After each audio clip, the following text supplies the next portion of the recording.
Bir sonraki panelimiz sosyal inovasyon için tasarım yaklaşımını dönüştürmek, topluluğa sahiplenme kültürü kazandırmak. Yani bunu bireyleri tek başına aşacakları bir yolculuk olmaktan çıkarıp toplumların sahiplenmesi için ne yapabiliriz?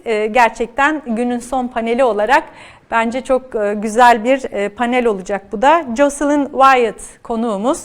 İnsan odaklı tasarımın öncülerinden olan, bu yolculukta pek çoğumuzdan önce yola koyulmuş olan IDEO.org'un kurucu ortağı ve CEO'su.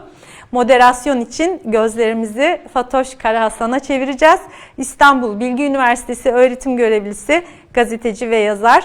Kendilerinden bize ilham verecek topluluk odaklı uygulamalar hakkında biraz bilgi alıyor olacağız. Evet, sevgili Fatoş, seninle birlikteyiz. Ne güzel seni görmek. Keyifli bir panel için biz hazırız.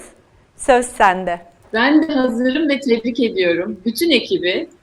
Sabahtan beri bütün konuşmaları izledim. A ve B arasında gidip gelirken bir kısmını kaçırdım ama hepsini izledim. Mükemmel bir öğrenci olarak çok çok ilham vericiydi. Benim kalbim sabah Koç Üniversitesi'nden konuşan Deniz'de kaldı. Dedi Evet. ki biz gençler her yerde sahneye biz çıkalım dedim. Bizim hakkımızda konuşurken bizi de işin içine alın dedi. Paydaşları alın, dahil edin dedi. O kadar güzeldi ki ve özellikle bütün ekibi kutluyorum. Çok fazla genç dinledik bugün. Onların görüşlerini gördük. Bütün paydaşlar bir aradaydı. Yani bu kadar zor bir dönemde, pandeminin ortasında bu şahane etkinliği yaptığı için bütün ekibi kutluyorum. Parçası olmaktan da çok mutluyum. Ben de onlar adına alıyorum teşekkürlerini ve iletiyorum stüdyoda ve beraberinde olduğum ekibe. Çok çok teşekkürler Fatoş'cum atlamadığın için. Hatta bana bir şey hatırlattı bu sözlerin. Güzel bir anket formumuz var. Çok keyifli sorular var içinde. Ne güzel olur izleyiciler sizi izlerken o anketimizi de doldursa. Sesimizi duyurmak dedik. Hadi sesinizi duyurun. Anketle bize görüşlerinizi iletin sevgili izleyiciler. Ve sözü tekrar Fatoş'cum sana devrediyorum. Bir de şunu söylüyorum. Sabahtan beri bir sürü şeyi telefon aracılığıyla paylaştım. Buradaki sesi çoğaltmak için sosyal mecrada da konuşalım. Çünkü umuda ihtiyacımız var. Olumluya ihtiyacımız var. Geçtiğimiz günlerde katıldığım bir toplantıda şöyle dediler. 20. yüzyıl yeni başlıyor 2020 ile beraber. Aslında bu da 21. yüzyılın ilk 2020 ile başlayan ilk en önemli toplantısı oldu benim açımdan. Jocelyn Wyatt'la beraber konuşuyor olmak büyük bir keyif. Biraz önce sevgili Didem şahane bir oturum yönetti. İmperatif 21 çok etkileyiciydi. Şimdi sizlerin de söylediği gibi hepinizin yakından tanıdığı bir çok kıymetli teorisyen ama aynı zamanda da pratikte de çok güçlü bir kişi. Jocelyn Wyatt'a bağlanacağız Amerika'ya. Hello Jocelyn. Hello. How are you? We are a bit late, but it was so full. Every person had like 1 minute extra. What happens at the end of the day? We have the last panel. So sorry about that. Make sure that we finish on time. No problem. So Jocelyn, we can, as we agreed, we can start with your introduction to idea.org, with your presentation. We can have the framework and then we can move on to our chat. Sounds great. Thank you. Great. Well, thank you so much. It's great to be here with all of you today. Wanted to share a little bit about IDEO.org and in particular to talk about how we shift power to communities through the design process. Next slide. So IDEO.org is a nonprofit design studio. We started about 10 years ago. And our mission is to design a more just and inclusive world. So we apply human-centered design to a range of social impact challenges, from health equity to women's economic empowerment, and really partner with nonprofits, community-based organizations, foundations, governments, and companies to design new, more effective ways to meet the needs of the communities that those organizations serve.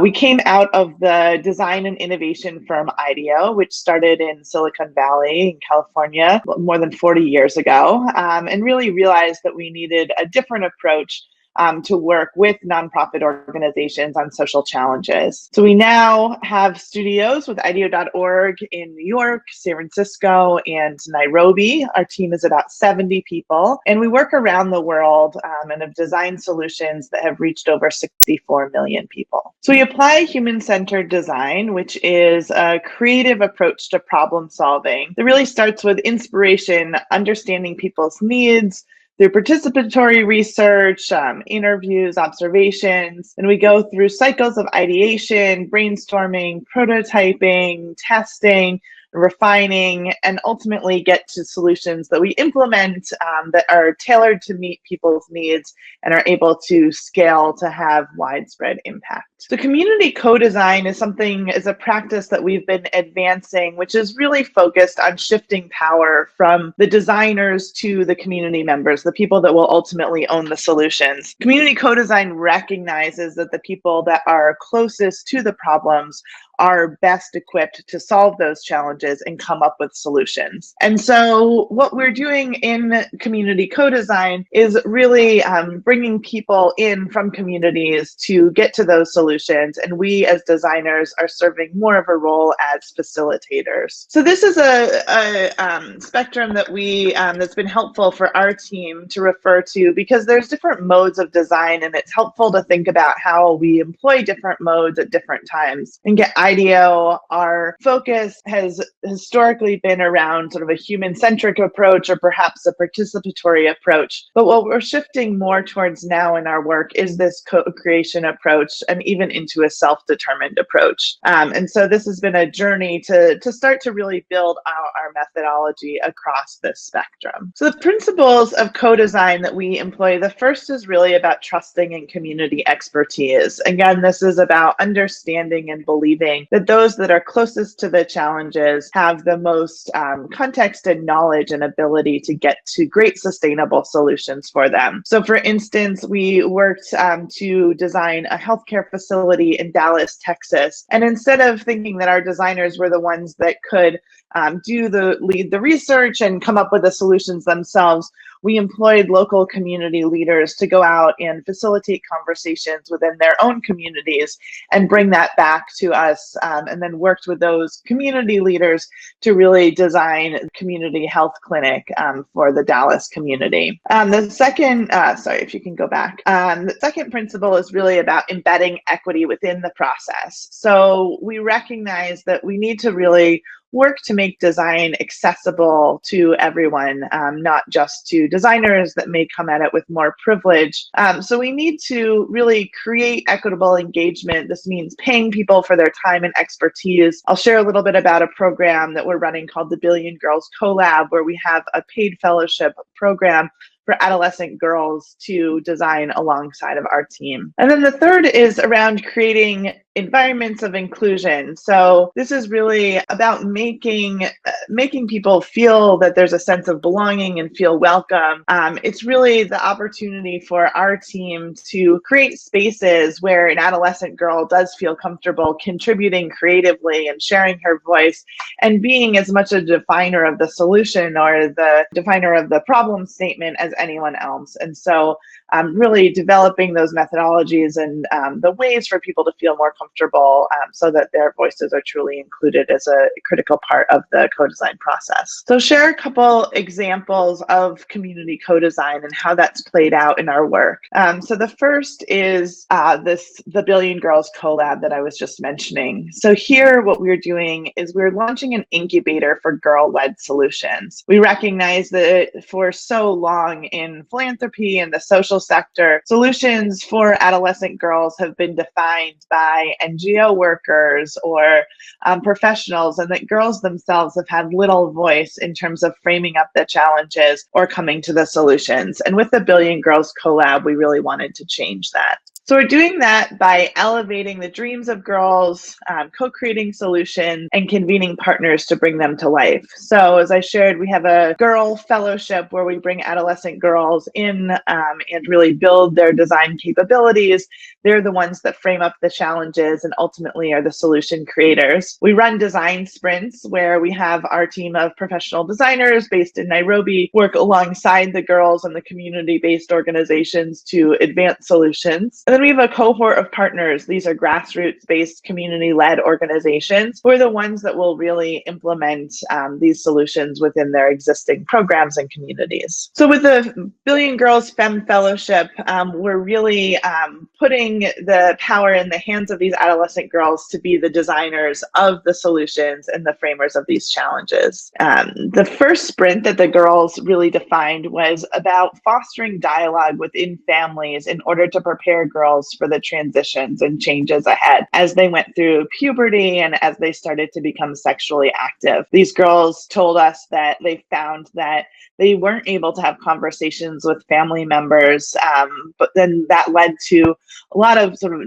questions that they had in their own minds about what was happening with their bodies and what would happen as they got into relationships. So the girls led interviews with their friends and with peers.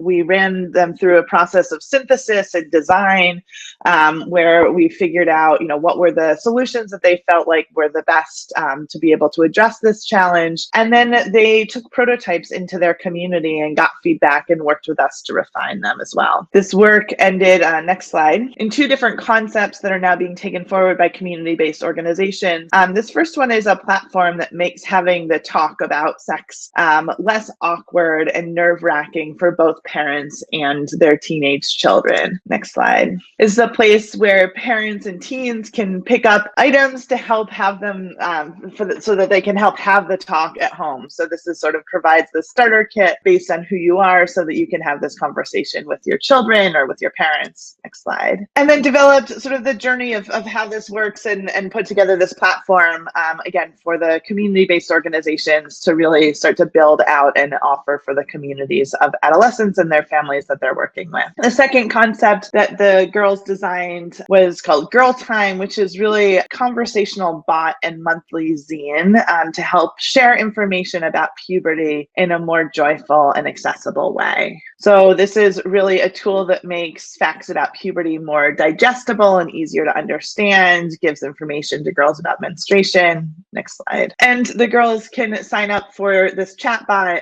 ask their questions, and get information in a really sort of informal and friendly way. So the Billion Girls Collab is a really interesting model for us in that the girls, as opposed to the donors or the nonprofits defining what the challenges are that we work on, the girls that we bring together are the ones that are doing that. And instead of our designers being sort of the leads in coming up with the solutions, the adolescent girls and their peers are the ones that are really driving those solutions. So the second project that I wanted to share is work that we're doing in the United States with the Centers for Disease Control and the University of Minnesota. This work is really focused on building vaccine awareness and confidence in the US for the COVID-19 vaccine, in particular amongst refugee, immigrant, and migrant communities. So here, the traditional way that the CDC, the CDC is the United States' sort of Ministry of Health effectively. Typically, their messaging sort of starts at the government level and then is passed down through. There's one message for all. And here, the challenge was really to say, these messages from the US government aren't really resonating with refugee, immigrant, and migrant communities. And therefore, we're seeing lower rates of COVID-19 vaccine uptake. So how might we really work with community-based organizations to tailor messaging for these communities and use sort of their trusted leaders and connection points and organizations that they're close with in order to disseminate these messages? We found through our research that there's a real lack of understanding of how the vaccine works and concerns about safety and efficacy. Lack of understanding, a real concern about sort of putting yourself out there if you're not a legal immigrant into the United States, and then just an overwhelming amount of information and sense of feeling hopeless and not knowing where to go.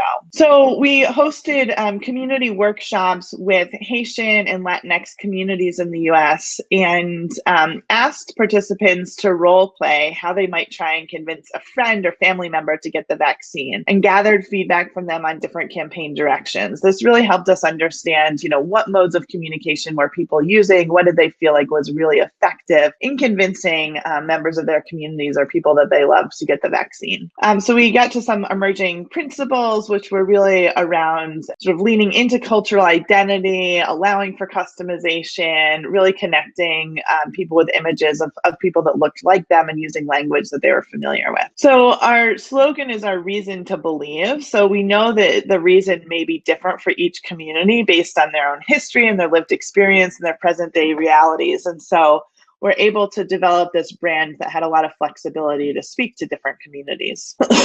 And this is a mark that the CDC has started using for vaccine confidence. And we were really working to adapt it and localize it and put it in different languages and contextualize it for different communities. And then the photography that we used, again, was really representative of the communities that the messaging was meant to serve. We were really worked with the community leaders to curate these messages and the slogans that would go on these images. So these are just some examples of some of the work that has been sort of contextualized and it's being disseminated through community leaders. Some more examples of what that looks like. And then we've developed this kit, which allows community-based organizations to really customize the COVID-19 vaccine messaging for their own communities. So this is a kit that will be disseminated by the CDC to community-based organizations around the U.S. so that they can really contextualize this for their own communities.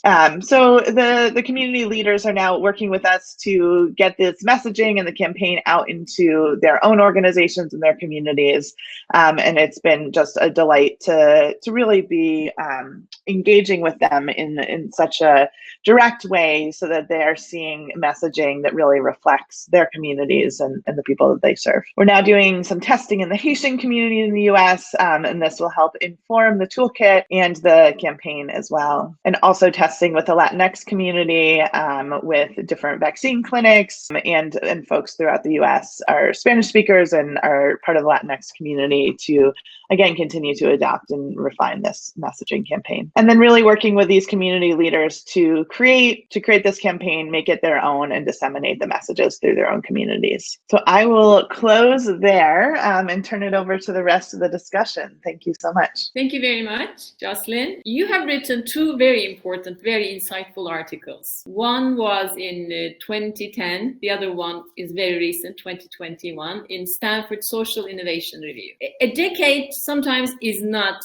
that long, but 1 year is like a century. With this pandemic, we are entering a new era, maybe a new century. What has changed and what hasn't changed in this period of 10 to 11 years? Yeah, it's a great question. I think so much has changed. 10 years ago when we first wrote the article, social impact design was very nascent. There were very few design organizations that were practicing it. Social impact design wasn't really known by nonprofit organizations. And so at that time, we were really just introducing it. We were learning different methodologies and ways of practicing it. We were taking what we had learned from the private sector and applying it to the social sector. And so 10 years later, I think we are seeing that there's a whole field of social impact design. There are designers around the world in a way that that there weren't before who are practicing social impact design. There are design organizations around the world. There are design schools that focus on teaching social impact design.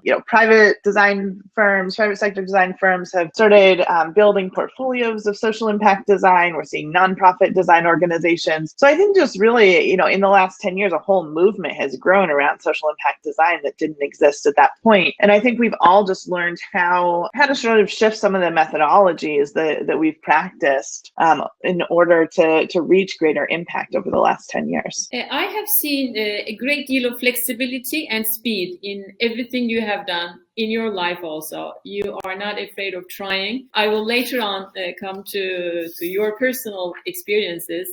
And at the beginning of your career, you said, I followed the rules. I didn't take risks. But now there are no rules and you took a lot of risks. It's flexible. It's very fast.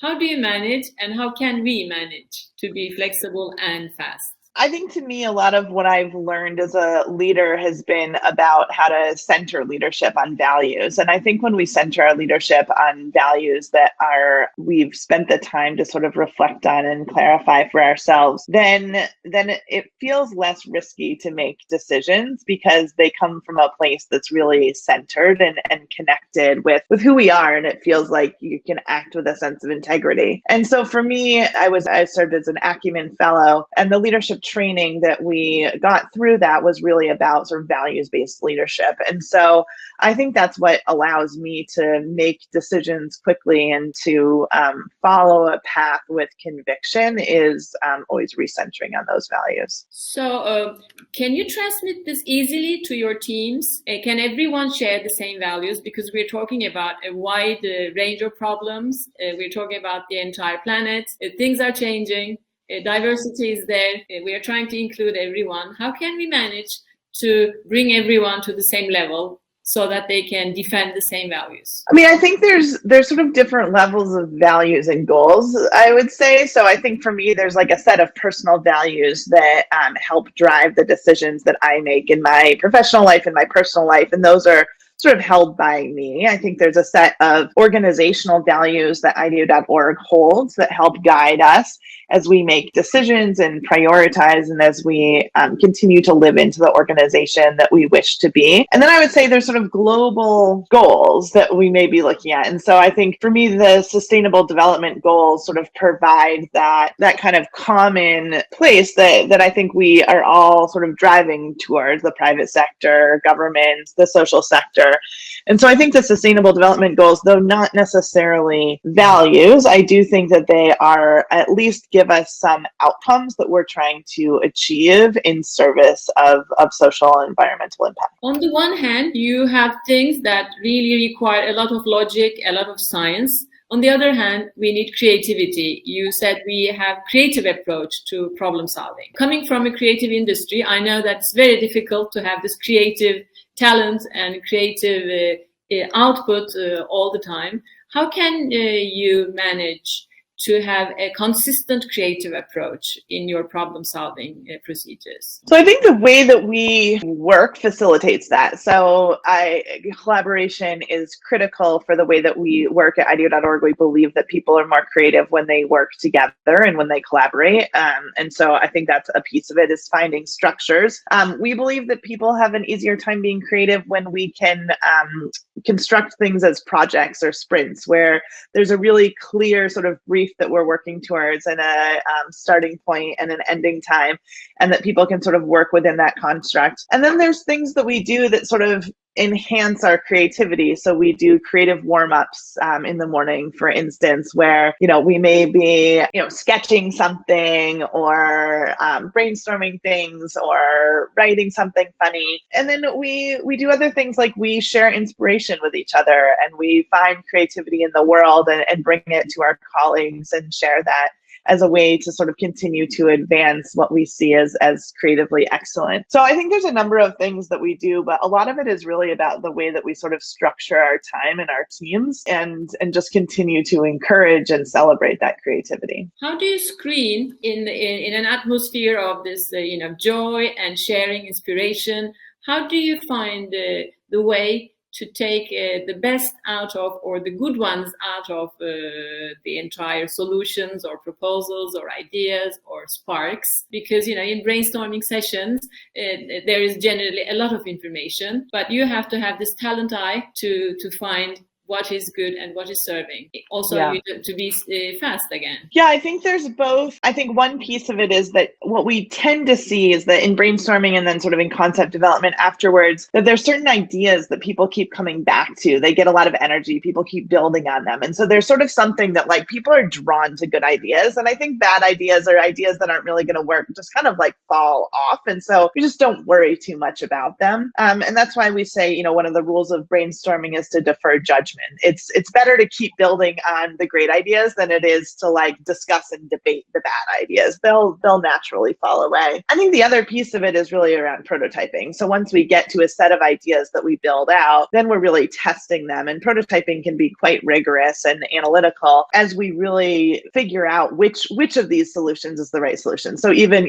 I shared this story about the work with the CDC that we're doing about campaigns. We'll actually post those messages on Facebook. We'll buy Facebook ads, and then we'll test click-through rates to see if campaign A or campaign B or campaign C is the most effective. And so that allows us to also be able to say, like, well, we don't necessarily know what a Haitian immigrant might find compelling in terms of a vaccine announcement, but we're through seeing what people click through on Facebook, we're able to see what does seem to be resonating with them. So during the period when you're looking for ideas, you have apprentices, you have people with all levels of information and expertise, and then you come up with a common solution. Then starts the scientific part. You measure it kind of rigorously. That's what I gather from your explanation. That's right.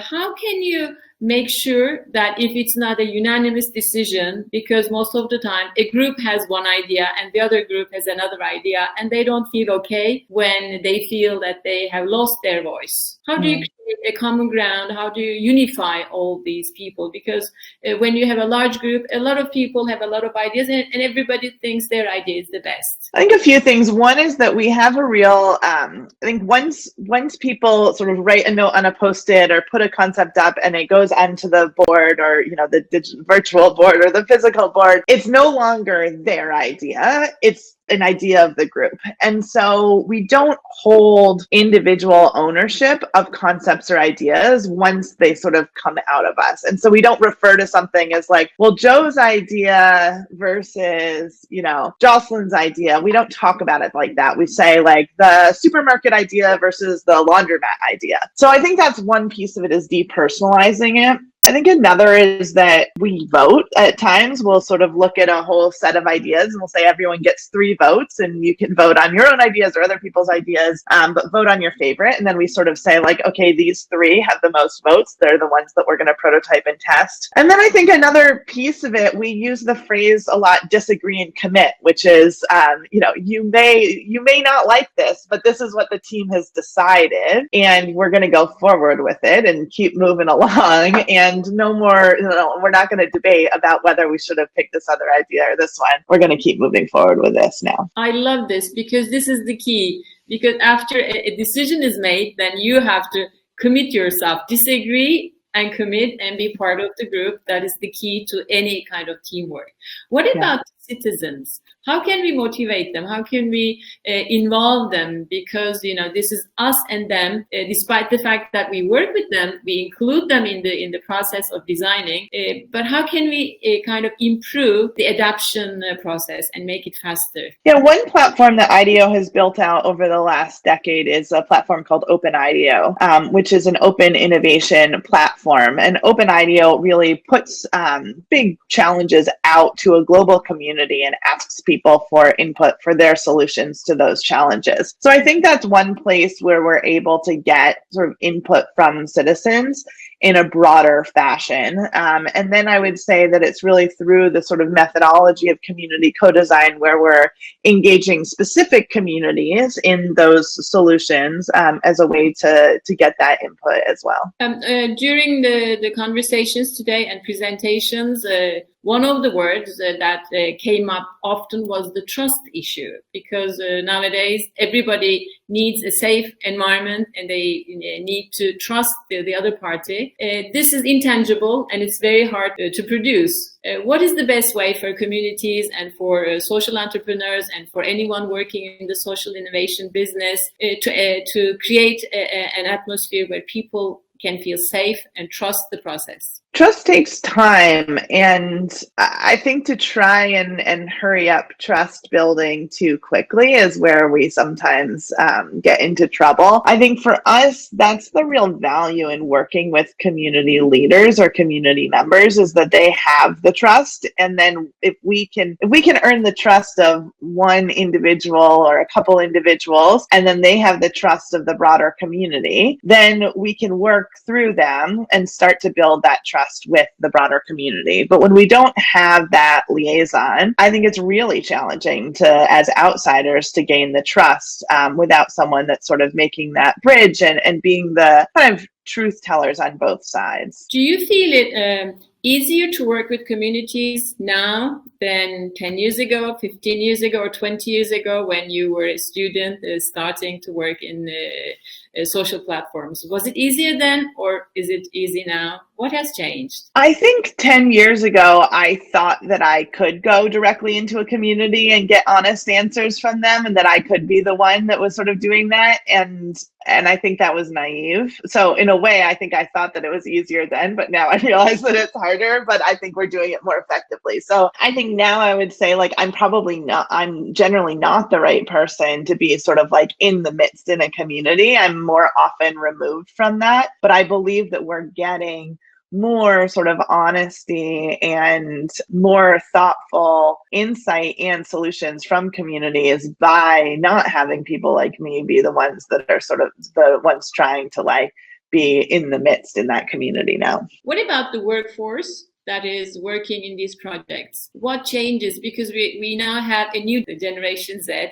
They are afraid about many things. They are worried and they want to solve things quickly because they want to have a better world in the future. 20 years ago, we knew the problems, but it wasn't so imminent. They don't have the time and they're impatient. Do you observe this, and how do you deal with such enthusiasm and impatience? I think we do. I also think that there is a greater sense of responsibility in terms of anti-racism, anti-colonialism, equity amongst the younger folks that work at our organization. I think that there's more recognition that we need people that come from and have lived experience to be the ones that are engaging communities. We really, the identity matters in terms of who's doing this work. And so I do think that there's impatience. I also think that people have a better understanding of what their role might be in advancing some of these changes than people of my generation, for instance. What can we do as individuals? Everybody, the typical psychological explanation. When the problem is too big, everybody thinks someone else will solve it, and we complain about it, but we don't take action. So how can we increase the participation, engagement?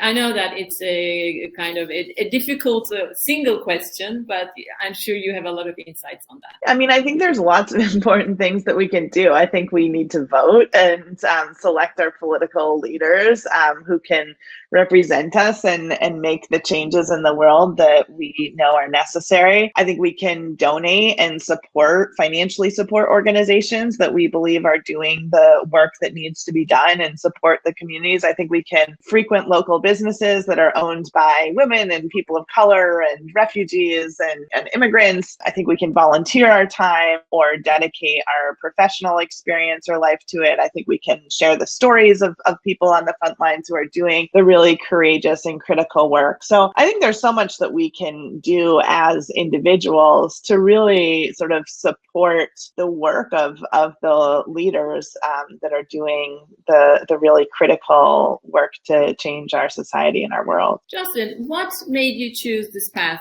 I have listened to your Acumen presentation. That's really lovely. As a young student studying anthropology, you wanted to solve the problems. Problems were big, and you said my solving ability was not that big, limited. But you took the action and you were courageous. You became part of it.